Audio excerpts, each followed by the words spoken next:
안녕하세요. 반갑습니다. 2022년 9월 3일 토요일 녹화 시작합니다. 우선 종합주가지수 차트를 한번 보도록 하겠습니다. 7월 초에 바닥을 잡고서 쭉 상승하는 모습을 보여주다가 8월 16일경 해가지고 120일 이평선을 저항을 받으면서 다시 하락하는 그 모습을 보여주고 있죠. 이 이평선에 대한 그러한 이론이 비교적 잘 맞아 들어가는 그러한 모습을 많이 보여주고 있어요. 지금 보면은 역배열입니다. 200일 이평선이 제일 위에 있고 그 다음에 120일 이평선, 60일 이평선 이렇게 장기 이평선들이 다 우하향하는 그러한 모습을 보여주고 있죠. 그 얘기는 아직까지 큰 틀에서 볼 때 시장 자체가 하락의 힘이 강하다 이렇게 볼 수가 있는 것이죠.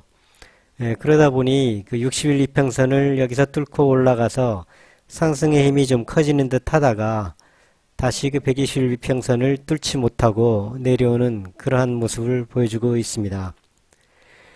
여기에 이 두 개의 선은 제가 이전에 영상을 만들면서 그어놓은 것이죠. 이 위의 선이 1차적으로 여기까지 하락을 할 것이다 예상을 했던 선이고, 만약에 더 하락을 하게 되면은 여기까지 하락을 할 것이다 이제 그렇게 그어놓은 선인데, 두 번째 여기에 2276 여기까지 하락하는 모습을 보여줬죠.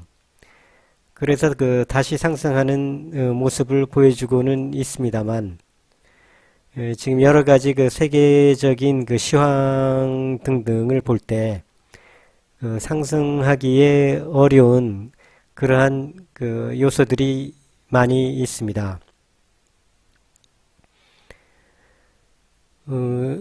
시황을 볼 때 선물 옵션의 매매 현황을 많이 참조를 하는데, 외국인들의 일별 선물 현황을 보면은 지금 3일째 3,700억, 7천억, 6천억 합쳐서 1조 6천억 정도의 매도 금액이 발생됐습니다. 상당히 하방의 힘이 강하다는 얘기죠. 콜 옵션을 보면은 여기 8월 31일 57억 매도, 매수는 비교적 여기 53억 매도, 매수 시는 비교적 작은 숫자, 매도 시는 큰 숫자 이렇게 나오고 있습니다.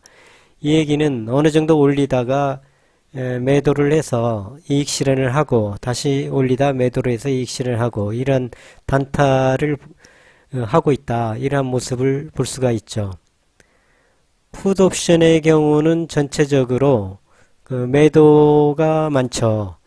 풋 옵션이 매도가 많다는 얘기는 어느 정도 하방에 대해 가지고 지지선을 보고 있다. 어느 선까지는 더 떨어지지 않을 것이다. 이렇게 보고 있다는 얘기죠.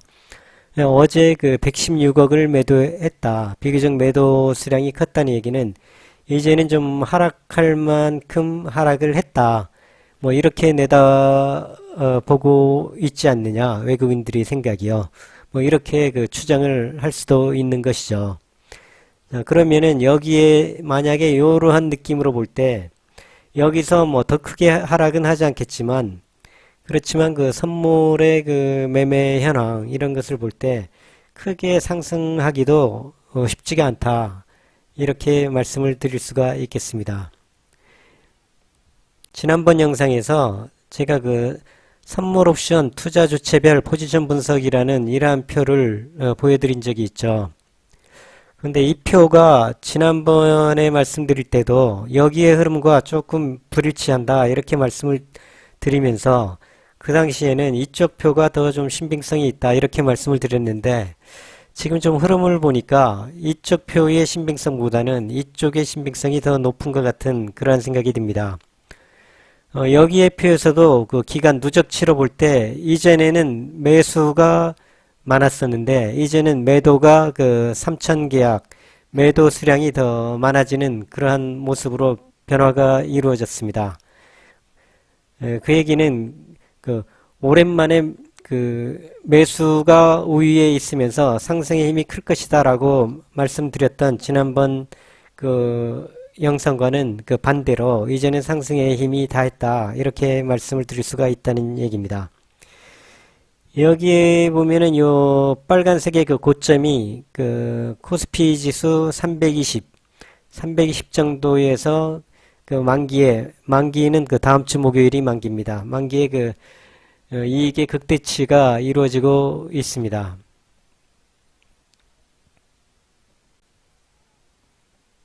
그럼 320이라는 얘기는 2463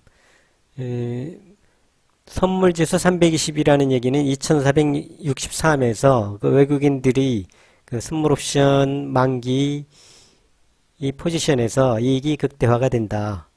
이 기준으로 볼 때 이렇게 생각하면은 2463을 뭐 넘지 않을 것이다. 이렇게 말씀을 드릴 수가 있겠죠. 뭐 그나마 그래도 여기서 보면은 그 낮은 지수에서는 이렇게 상방을 바라보는 이러한 모습을 보여주고 있는데 제가 조금 그 차트의 이 그래프의 신빙성이 좀 없지 않나 하는 생각이 들어서 제가 그 키움증권의 투자자별 매매 그 선물옵션 투자자별 만기손익 차트를 한번 들어가 봤습니다. 여기에서 보면은 외국인들이 하락을 할수록 이익이 더 나는 이러한 모습. 그럼 그 포지션이 304.00에서 하락할수록 더 이익이 나는 그러한 모습을 보여주고 있죠. 그러니까 여기에서의 외국인의 그 선물옵션 만기 손익과 여기에서의 외국인이 선물옵션 만기 손익의 그 모습이 다르다는 거죠. 그러면 키움증권의 그 그래프가 신빙성이 있느냐, 이 대신증권의 그래프가 신빙성이 있느냐, 이러한 그 논란이 있을 수가 있겠죠. 이 프로그램을 작성하는 사람이 그 외국인의 부분을 어디까지 그 잡아 놓느냐에 따라 가지고 좀 그 각각 달라질 수가 있겠는데, 지금 시장의 그 흐름을 보면은 그 대신증권의 그 이 그래프보다는 이 키움증권의 이 그래프가 좀 더 신빙성이 있어 보이는 그러한 모습입니다. 여기에서 보면 개인들은 상승을 할수록 이익을 보는 이러한 모습을 보여주고 있죠. 개인입니다.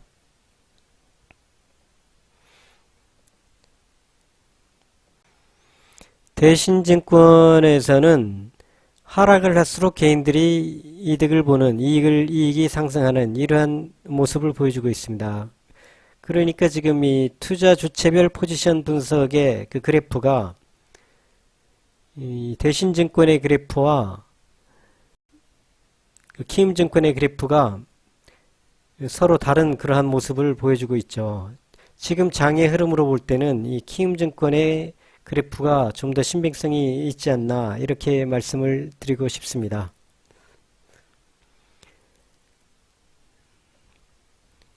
여기에 저 달러 차트를 보면은 계속해서 그 환율이 상승하고 있죠. 환율이 상승하면 상승할수록 주가는 내려간다. 이전에 제가 주식 가격과 그 환율의 그런 상관관계를 만든 영상이 있죠. 거기에 보면은 그 알 수 있듯이 지금 환율이 어제 뉴스에 보니까 그 13년 만에 그 최고치를 갱신했다. 이렇게 얘기를 하고 있습니다. 그러면은 환율의 모습으로 볼 때 주가는 더 이상 급상승하기가 힘들다. 환율이 급격히 하락을 해주면은 뭐 주식도 좀 급상승해주는 그러한 모습을 보여줄 수도 있겠죠. 그렇지만 지금 추세 자체가 그렇게 급격히 하락하는 그러한 추세가 나오기는 좀 힘든 모습이다. 이렇게 말씀을 드릴 수가 있겠습니다. 자, 그러면은 그 해외 차트를 한번 보죠. 다우존스 그래프도 지금 계속 하락하는 모습이고요. 나스닥도 지금 하락하는 모습. S&P 마찬가지고요. 중국 상하이 지수도 지금 5일 이평선이 계속해서 하락하는 모습 이렇게 보여주고 있습니다.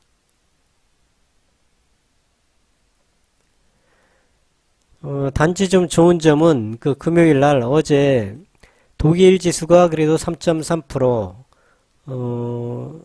장대 양봉을 보여주는 모습이 비교적 좀 다행이고요. 프랑스 역시 2.2% 그래도 급상승해주는 이러한 모습을 보여줬죠.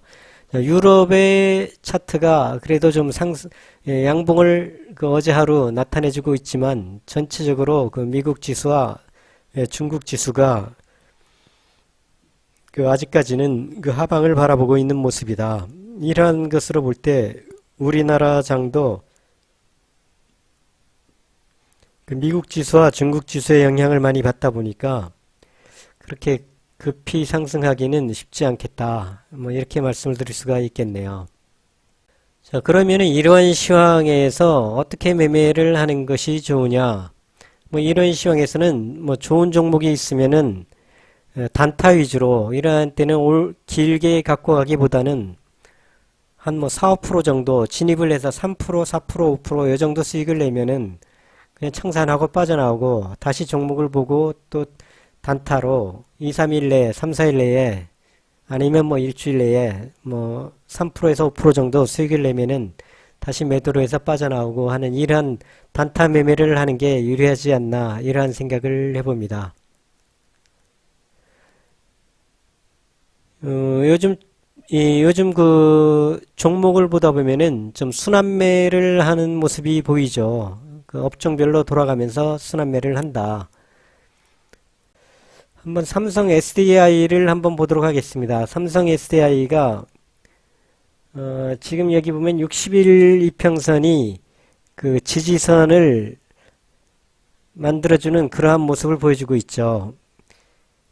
포지션 자체도 외국인들이 보유 수량이 많다는 것이 좀 장점이고요. 그럼 여기서 이러한 모습을 보여주면서 여기서 한번 다시 지지를 받고 올라가는 모습이 있지 않을까 이러한 예상을 해봅니다. LG 에너지 솔루션도 엊그제 좋은 뉴스가 나왔었죠. LG 에너지 솔루션 보면은 GM과 LG 엔솔이 합작해서 미 현지 공장에서 전기 배터리 시제품 생산을 시작했다. 이렇게 해서 LG 엔솔이 이렇게 해서 LG 엔솔이 4%대 급등, 외인 매수세의 탄력을 받고 있다. 이러한 뉴스가 있습니다. 급격히 올라가는 게 조금 부담스럽죠. 삼성 SDI도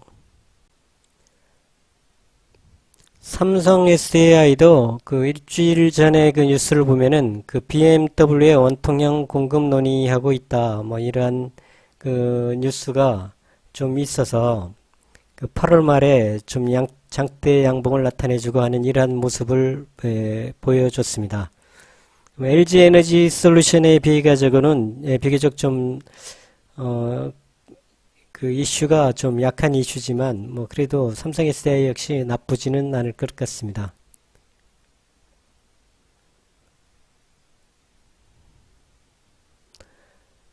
삼성 바이오로직스 보면은 역시 기관과 외국인들의 보유량이 많으면서 지금 수렴을 하는 모습을 보여주고 있죠. 수렴 다음에 확산이라 그러죠. 수렴 다음에 위로 확산할 것이냐 아래로 확산할 것이냐. 그렇지만 전반적인 모습이 121 이평선이 우상향 해주는 모습, 우상향으로 좀 턴해주는 이러한 모습을 볼 때 수렴을 하고서 확산을 하는 쪽으로 가지 않을까 이렇게 예측을 해보고 싶네요. 왜냐하면 보유 자체가 기관 외국인들이 중심으로 돼 있다 보니까 괜찮은 모습을 보여주고 있다 이렇게 한번 생각을 해보겠습니다. 그 다음에 요즘 반도체 주들이 안 좋은데 반도체 주들이 반도체 시장이 안 좋다고 제대로 상승을 못 해주고 있는데 한번 역발상의 차원으로 많이 하락을 해서 횡보를 하고 있다 보니까 어느 정도 또 이제 이 순환매의 기준에서 좀 다시 힘을 받아주지 않을까 이런 모습을 생각해 보겠습니다. DB 하이텍 역시 외국인들 보유 비중이 많으니까요. 한번 뭐 분할 매수를 일부 해보는 것도 괜찮지 않겠나 하는 생각이고요. 역시 시스템 반도체 쪽이죠. 그 DB 하이텍이요. 리노 공업 역시 그 시스템 반도체 그 관련주인데 뭐 모습이 차트 모습이 괜찮죠. 어느 정도 21, 2평선이 그 우상향 해주는 그러한 모습을 보여주면서 양봉들을 보여주면서 지금 상승을 할 것 같은 이러한 모습을 보여주고 있죠. 뭐 최소한 어느 정도 상승을 하게 되면은 또 121, 2평선까지는 한번 가주지 않을까. 그러니까 한 4, 5% 정도 보고서 한번 뭐 매수를 해봐도 괜찮지 않느냐. 뭐 이런 한번 말씀을 드려보고 싶습니다. 역시 뭐 분할 매수 두 번 내지 세 번 나눠서 해주면 더 좋을 것 같고요. DB 하이텍이 그 여기서 그 장대 음봉을 나타내고 있는데 그 회사를 분할한다 이러한 얘기가 있어가지고 그 급격히 하락을 했었습니다. 회사를 분할하게 되면은 그 역시 그 대주주들이 그 이익이 극대화되고 소액주주들이 그 손해를 본다 뭐 이러한 얘기로 그 반발들이 그 많았죠. 뭐 그러한 위험은 좀 있겠습니다만은 뭐 여기에 보면은 주가 하락금 서쪽이기 상장 막는다 뭐 이러한 뉴스도 있고요. 단지 그 기술적인 그 모습에서 한번 단타를 노려볼 수도 있겠다. 이렇게 한번 말씀을 드려보고 싶네요.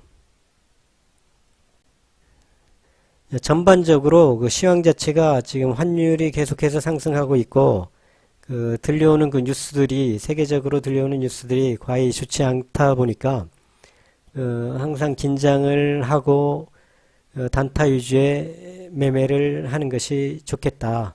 그리고 절대 매수를 하더라도 항상 현금 보유를 하면서 분할 매수, 분할 매매를 하는 것이 낫겠다. 이러한 말씀을 드리면서 간단히 영상을 마치겠습니다. 감사합니다.